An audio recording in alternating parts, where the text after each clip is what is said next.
Have you ever met a celebrity but acted like you didn't know them? I watched my mom slowly dying over FaceTime for months because I couldn't make enough money to go see her. She wanted to pay for my plane ticket, but I knew she wouldn't be able to afford her treatment if she did. So I begged her not to.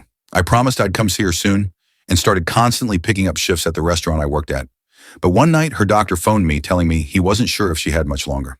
She had started coughing up blood but didn't want me to know so I wouldn't worry. It was then that I realized I wouldn't be able to save enough to go see her in time. I stayed up crying that entire night, but still had to go to work the next day.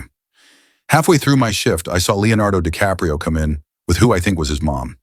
I could tell he didn't want to be bothered because he had a hat, sunglasses, and unshaven. I still knew it was him and just pretended that I didn't realize who he was.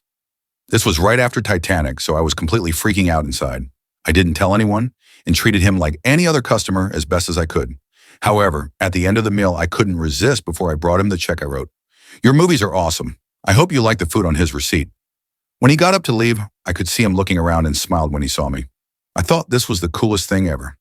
And when I went to go clean their table, I saw he wrote back, "Thank you so much for not blowing my cover," and left a $500 tip at the time. This was so much money, I thought it was an accident. I was about to go run outside to give it back, but he was already gone. I remember feeling like I literally couldn't breathe and just tried to act normal. As soon as my shift ended that day, I booked the next flight out to see my mom.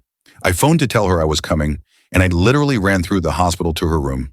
I got there in time to spend her last 20 minutes with her. Because of him, I got to hug my mom one last time as she passed.